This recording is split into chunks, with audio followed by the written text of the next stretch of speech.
మన ప్రభు అయిన రక్షకుడైనటువంటి యేసుక్రీస్తు వారి పేరిట మీ అందరికీ నా యొక్క శుభాభి నిండు వందనాలు తెలియజేస్తూ ఉంటున్నాను.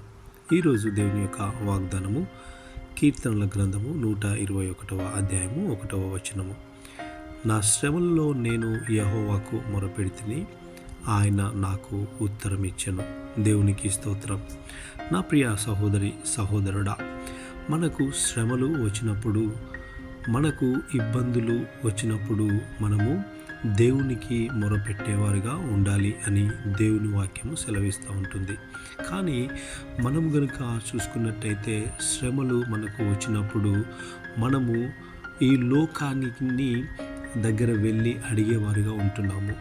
మరి డబ్బు ఎక్కువగా ఉన్నవారి దగ్గరనో, పరువు ఉన్నవారి దగ్గరనో, ప్రతిష్ట ఉన్నవారి దగ్గరనో, అధికారం ఉన్నవారి దగ్గరనో వెళ్ళి మన సమస్యను చెప్పుకునేవారుగా ఉంటున్నాము.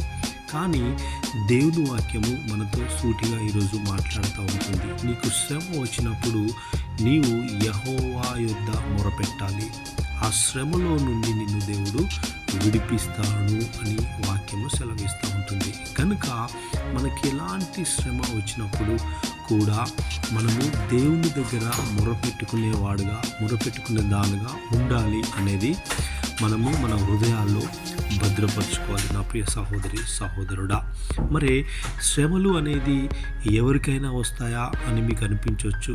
ఇది శ్రమలు అనేది రావడము సహజం. ఎందుకంటే నీతిమంతునికి కలుగు ఆపదలు అనేకములు అని దేవుని వాక్యము సెలవిస్తూ ఉంటుంది.